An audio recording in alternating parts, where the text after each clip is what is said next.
Hello, everybody. Ella J here on behalf of WrestleZone, and today I'm joined by the vicious but fashionable MJ Jenkins. How are you today? I'm wonderful. I'm wonderful. How are you? I'm fantastic to be finally chatting with you today. Of course, we are here to largely discuss the upcoming NWA 75 pay-per-view, which is set to occur over 2 nights on August 26th and August 27th. You will for sure be competing on night one as you enter the Burke Invitational Gauntlet, but there may be a chance you might be competing on night two, which we'll get into in just a moment. But firstly, it's been over a year since your debut in NWA. What does it mean for you to have an opportunity to compete on a historic show like NWA 75? What is your mindset heading into this spectacle? The mindset that I am in right now is simply in it to win it. Originally, and it's crazy that you said that it was over a year ago that I did make my debut for NWA, and I knew that I wanted to be so much better for the NWA. So coming back and having this amazing opportunity, it was like the cherry on top. And this is going to be the anointment of MJ Jenkins. Hashtag a whole lot of women. I love the sass, the confidence. You need a confidence, especially in a match like this, because you will be competing against not one, but like nine other women, a number of other incredible women in this match, including Allison Kay, Heather Monroe, Samantha Starr, Sierra, and so many more. So, I mean, obviously, besides yourself, MJ, who do you think is maybe the biggest competition or threat to win the entire invitational? Ooh, a threat. Okay, as far as a threat goes, I know that the Woad has been, tearing up the independent scene. Yeah. And I've never gotten to face her before, but I know what she is capable of. Now, also Allison Kay, she is a former NWA Women's Tag Team Champion. So I know going into this, there is already a lot of tough competition, a lot of women that are hungry. However, they just ain't got that hunger like MJ. So as tough as it is, or as it will be, I am already prepared because, as I said, this is my anointing, this is my cherry on top, and this is something that I believed, like I was like, this is going to be me next year, and this is what I want, and it's a perfect, it's perfect for me. It's happening now. It is Yeah. reality, MJ. Now we just need the appointing of MJ Jenkins. Like we said, there's a lot of awesome women included in this. They are your competition, but a lot of them are really respectable competitors. So kind of in that spirit, who are some, I know Beyonce is one. Who are some women in your personal and professional life that inspire or empower you?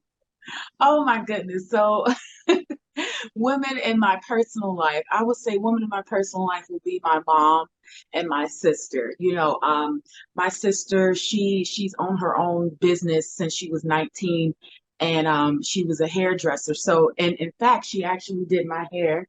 She colored Looks it for me. amazing. I'm heavily influenced by her with fashion and with the looks, and my mom because she is one of my major top supporters. Especially with my wrestling career. They are my cheerleading team behind me. And I would say on another level, other than Beyonce, I really, really, really do love, I really love Tina Turner, rest in peace. And I feel like that is where a lot of my aggression comes out in the ring. I feel like, Tina Turner, she sings with so much, she sung with so much aggression and with something to prove. And most people would say, oh my gosh, it's almost as if she's a man, like singing and belting out. And I feel a lot of spirit from those. I take a lot of spirit and energy from the artist, so yes. Yeah, and I know you take a lot of spirit and energy from Beyonce, whole lot of women into your Absolutely. character as well. The sass, kind of the style too as well. You're definitely a stylish person. We'll talk about fashion in a moment. But can you Mhm. talk about how Beyonce has kind of influenced you and your love for her outside of the ring and her music? Right. So one thing is I felt like there's something that I love to do, and I love how she is so strong and powerful and unapologetically her. And that is something I have always strived to be. So when it came to being in the ring, and especially when she had alter ego Sasha Fierce, Yes. that is something that I've always switched on. Also, I also met her when I was about, I would say, 13 years old, because I used to live in the same neighborhood that her husband used to live in. So he would come to the neighborhood and give out gifts and stuff to the Oh my kids. And I was just, gosh. so from that day forward, I was just like, so with that, a lot of my character work, as you see, I sing myself to the ring and I just say, the spotlight's glaring and I ain't shit. Like, that was just sneak peek. Can't give it to y'all, but Okay, okay. in the end, I say I'm a whole lot of woman. And when my music hits and I feel that, it gives me such an adrenaline push and it lets me know that I am greater than I even thought I was ever going to be. And I'm as great as I believe I can be. So, yes, I take all of that experience and I take all of that influence and I really go out there and I feel it. And I feel like, honestly, that is what's going to make me go far, extremely far. And I'm pretty sure it's gonna be me on night two. I think you've got a very strong chance, and it seems like you have a very strong singing voice as well. Like we said, it was just a snippet, but I'm curious, was music ever on like aspirations for you? Did you ever have a pursuit for it? Yes, absolutely. So I grew up singing in the church. And aside from that, I was in a girls group earlier, before I even got into wrestling, how, and so it was just always something that, it was always something like me and some other girls would do. We had rehearsals, we had, oh my goodness, yes, we had rehearsals. We even had competitions that we would do, and we even wanted to be signed. We shipped the demo together as well. So, that was something. It was like either I'm going to be a professional singer and or I'm going to be a wrestler. And the great thing about this is wrestling lets me be everything and all Yeah. that in one. So I'm extremely, incredibly happy with my life choice. And that's amazing. You can like intertwine them into, I mean, wrestling is entertainment too, as well. You can sing your way to the ring. I'm curious. I don't know if have you come across other wrestlers that are like really good singers like yourself? I don't know if that's anything that would have come up in No, conversation, and but there is one and only. that's a And fair let me point. tell you something, ladies, singing with auto-tune is not the thing. That doesn't make you a singer. But no, let me stop. No, I've never come, and that is, I mean, I guess I could too. I was going to say not to toot my own horn, but Do it, do a girl anyways. my own horn because it's the thing about I love about myself is I'm so authentic that there really isn't anyone out there like me. Yeah. So even if someone was to come along and say, "Oh, I sing too," okay, okay. You did it first. And it's not just who did it first, I do it Yeah. best. True. So that's a Yeah. good point. Even just from that snippet, I can tell you got a strong voice and you have that background. I'm curious, what is your go-to karaoke song? Oh my God. Okay. So I love to sing Paramore. And Okay. Which, yes, I this mean, one song I she love goes, Paramore. Which one? Which if one you though? wanna play just like a game, well, come on, let's play. Cause I'd rather waste my life pretending than have to forget you for one whole minute. I will literally put that whole song on and just will play it so hard all the way. And I'm just, people just like, really? You picked a Paramore song? I love Paramore. And that's been my group for a while. So either that or I'll play some Tony Braxton or most most importantly, Beyonce. Yeah. I'll play her. I'll play her until I can't play her no more. I didn't strike you for a Paramore girl, but I love it. I am curious, what does your overall music taste look like then? Obviously, we've got some R&B in there. We've got some Mhm. pop in there. What else does MJ Jenkins enjoy music wise?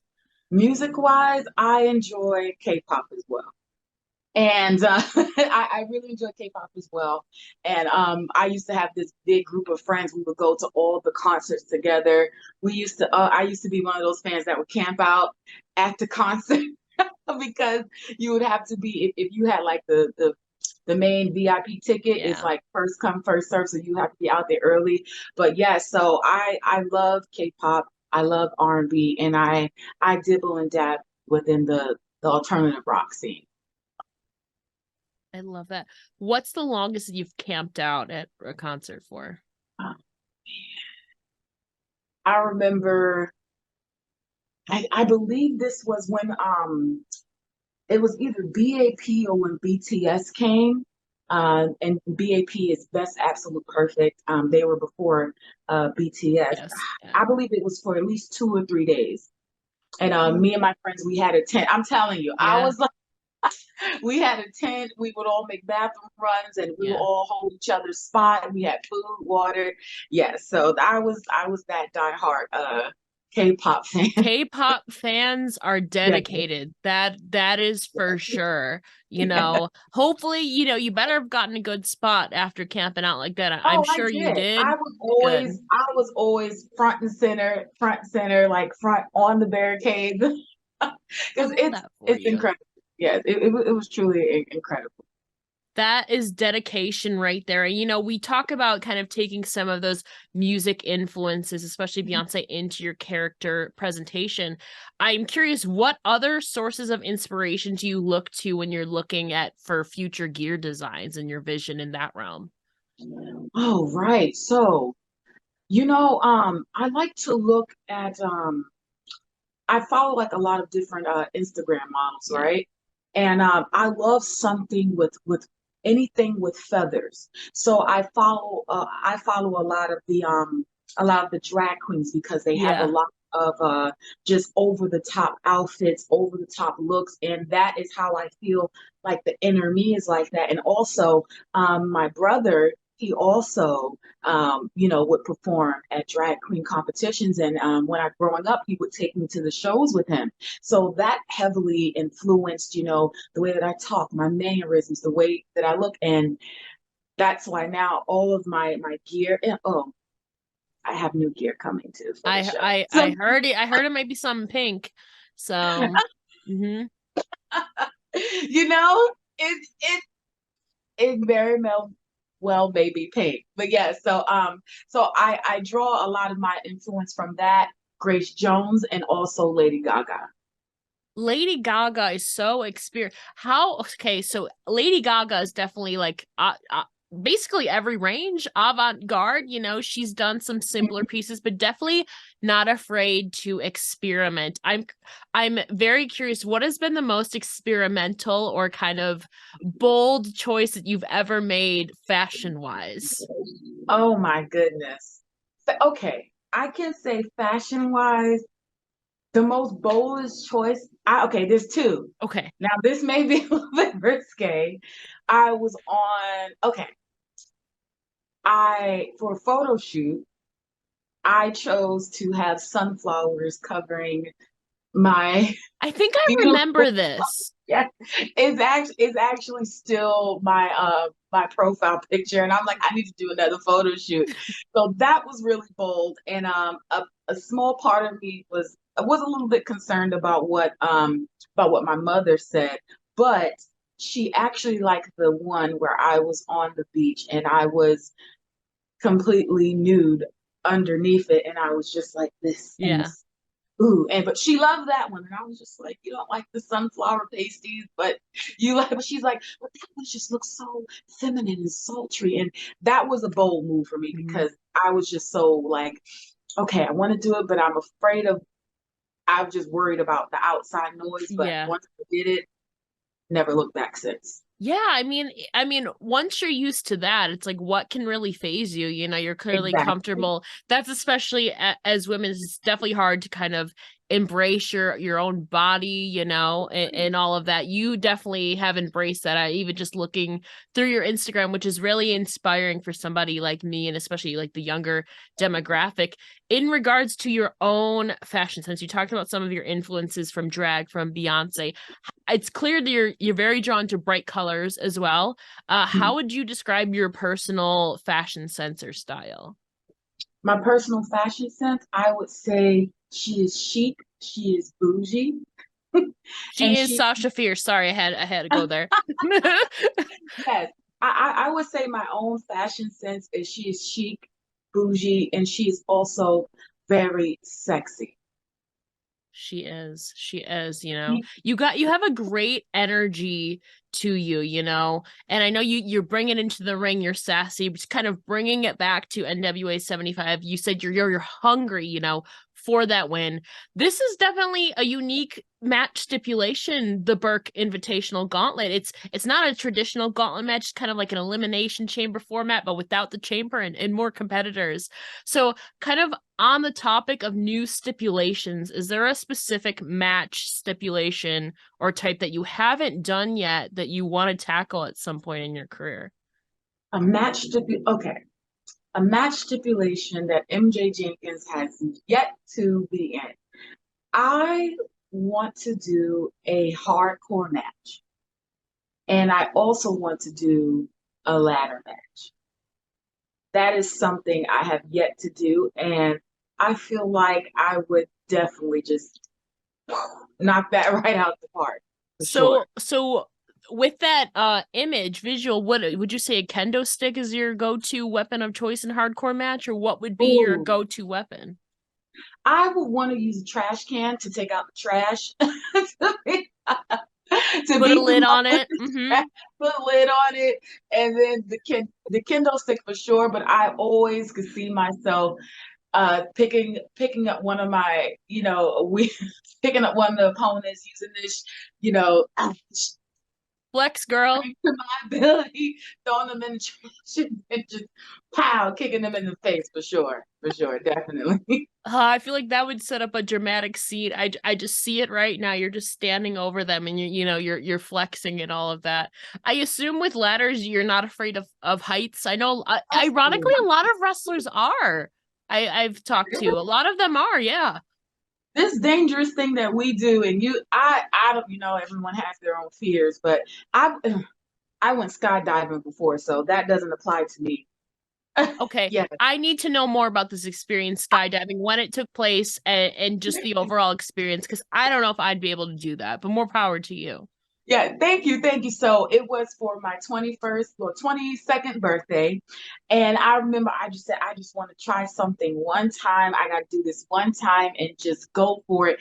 And I'm a thrill seeker. I love adventures. I love doing things outside the box. And what's interesting was the day that we were supposed to go, it started raining and it was too much heavy wind. So literally on my birthday, I'm boo-hooing and I'm crying. So instead I went rock climbing, which was still fun, but I'm like, it doesn't Yeah. take, it doesn't add up to that. However, the following week I went, and I had, I believe it was a US, the guys who were in the Air Force, yes, a guy was on the Air Force. He was like my buddy that was on me, and and not even before that, just signing the waiver, right? And it's like, just know this could lead in death. I'm like, ha, I signed a death waiver to learn how to train in professional wrestling. That's no big deal, So that was the first step, and then you walk out, you get your parachute on, you go out on the plane, and now this is not like any other plane you've ever experienced. This is just a plane that's completely empty with a cockpit, and it's just a place for you to sit on. It's like a ledge that you sit on inside. Mhm. One by one, everyone's going ahead of me, and you just sit at the edge, and then you jump off. And I'm like, okay, am I ready? Am I ready for this? Am I going to do this? Am I going to do this? And for some reason, I told the guy that I wanted him to do tricks in the air. I'd afraid to He get said, caught in the parachute. Like you're trying to do flips. I'd be afraid my foot would get caught in one of the parachutes. oh, so they do tricks before the parachute goes Okay, off. okay. So Okay. mind you, as I'm sitting at the edge. I'm just looking down. He's like, all right, you ready? I was like, huh? And he went, I was like, Guess we're going. I guess we're going. And before I knew it, he was like, all right, are you ready? In the air. And I'm like, in my mind, what does he mean? Or am I ready? What is he talking about? We're already falling. Lo and behold, he starts doing backflips. So I'm backflipping in the air, jumping from, get this, That's I awesome. jumped from the plane. We're backflipping through the air. And I'm just like, wait a minute, what? And now I'm screaming, like, and I'm like, wait a minute, remember to breathe. Yeah. And then honestly, it was the most thrilling, scary thing I've ever done. And then finally the parachute, and that slowed our descent. And it felt like as if I was like it felt like as if I was one with the clouds, one with the air, and I got to see everything around me was so magnificent. It What was was the so beautiful. scenery of your Yeah, descent? yes, yes, because I did that up in Long Island. So it was really, really beautiful. And then he started doing corkscrews through the air, and I mean through the air as we went down slowly. And I was just like, okay, corkscrews now. Okay. And it was a blast. And then we landed. He was like, all right, do you want to land on your feet or land on your butt? At the time I was still a little bit of a nervous wreck because I'm like, I really just jumped from Yeah. just jumped from the plane. But it was well worth it. Well worth it. I feel like after that you have no fear in the ring at this point. Ba- Honestly, it doesn't even compare. Basic. That's what.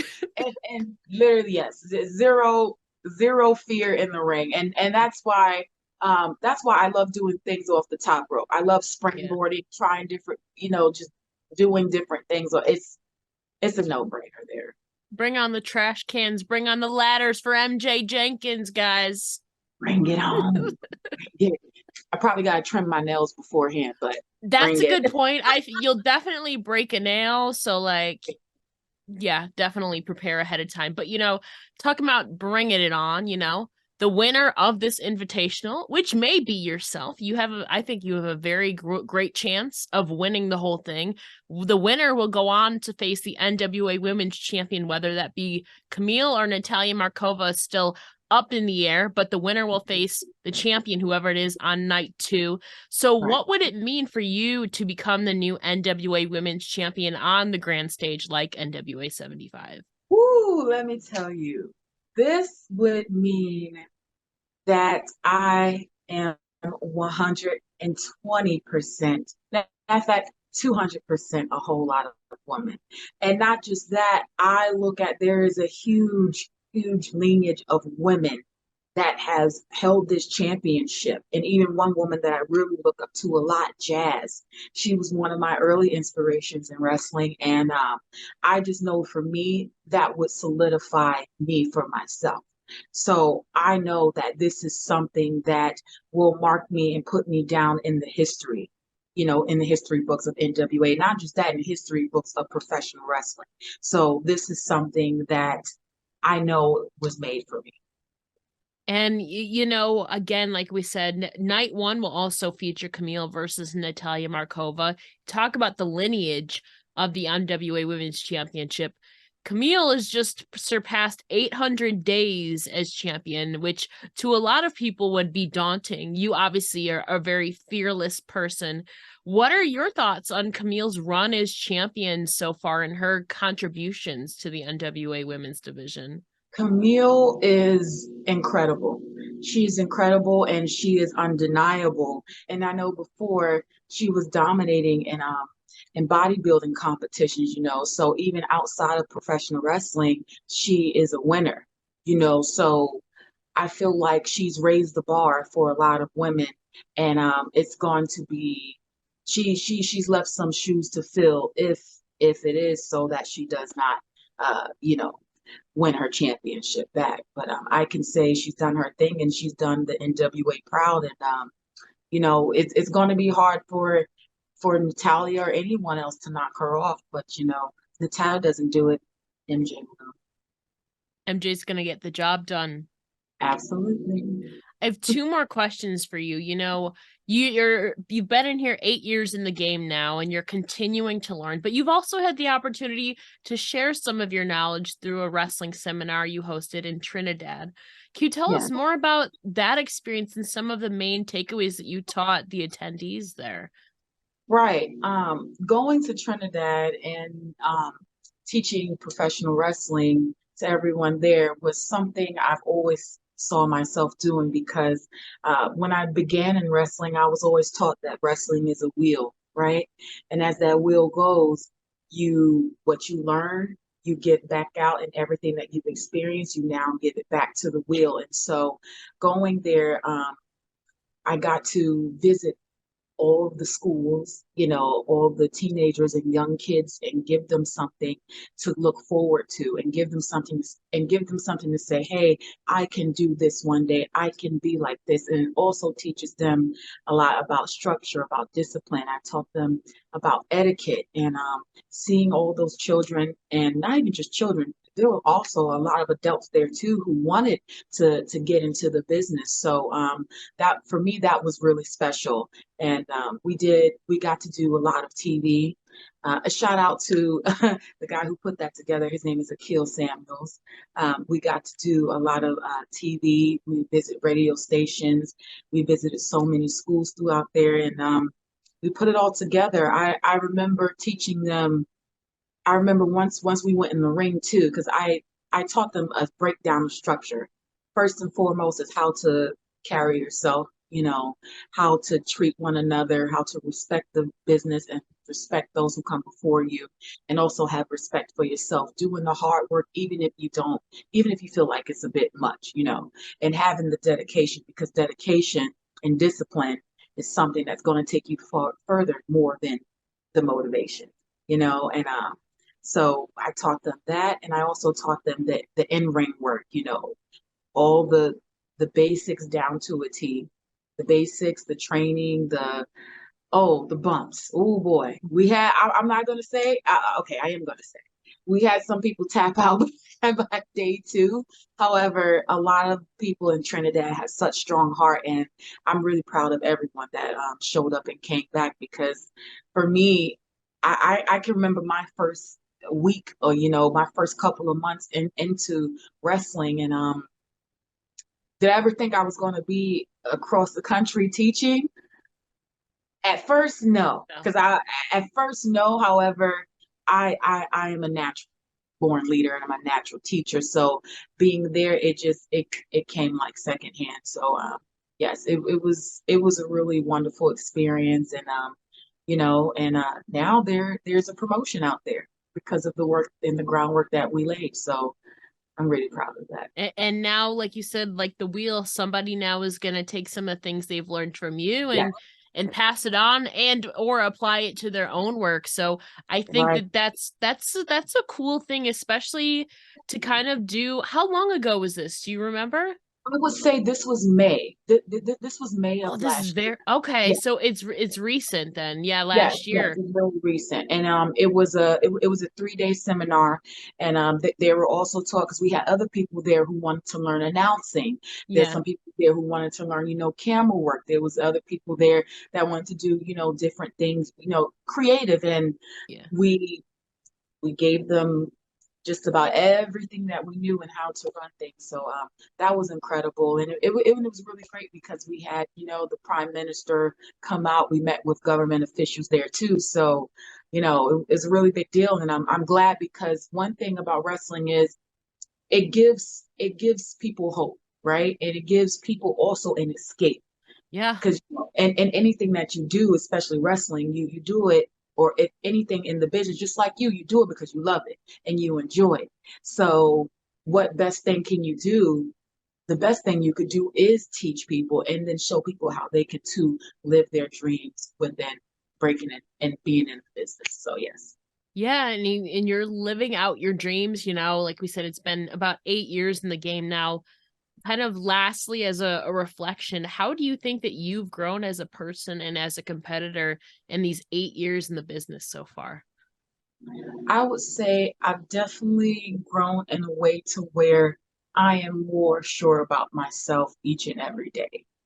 And it's helped me reflect a lot, and it's helped me hold myself accountable, and it's also caused me to look back and be really proud of myself. Because oftentimes, someone, when you're in a high stress or high achieving type of business, it's always a go, go, go. And you're looking at the next thing and the next thing. And I've learned to embrace and be grateful and also still go for what I want, but while still giving myself that congratulations. And it's definitely helped me to even be more of a people person. I wasn't as shy as growing up, but there was a part of me for a period of time to where my mom would say, "Oh, you don't even leave your room," and I'm just like, I was, yeah, see, that was you too. Yes. So it's definitely helped me come out my shell. It's helped me be more independent. It's helped me be more proud. It's helped me be more vocal. And it's definitely helped me with even in my health. Then again, I also was always someone who was into fitness and wrestling. It this business that has 100% tied into what my life was like when I was younger. It's interesting how the steps that you have when you're younger, whatever path you go in, it just keeps going like this, and you build on it. So yeah, it's been a blessing, and it's been a blessing, and I'm extremely grateful for how strong I've become as a person. Yeah, and I know a lot of NWA fans are extremely excited to see you competing in the Burke Invitational Gauntlet. MJ, before we let you go, can you please share where the people can find you online? Yes, you can find MJ Jenkins, a whole lot of woman vicious and Afrolicious. You can find me on Instagram at Real MJ Jenkins. You can find me on TikTok, Real MJ Jenkins, and you can find me on X. I was about to say Twitter, but it's no I longer Twitter. still say Twitter. At Real MJ Jenkins. That's where you can find me. And don't forget to tune into NWA 75, where you can see MJ and a whole lot of other women competing in the Burke Invitational Gauntlet coming up on August I'm about to 26th. get you for using my tagline. I had to. I felt like it just worked like that. But don't forget to tune into NWA 75 coming up on August 26th and August 27th on Fight TV. MJ, thank you so much for chatting with me today. It's been an absolute pleasure. And thank you for gracing us with a little bit of a snippet of your wonderful singing voice. It's greatly appreciated. You're welcome.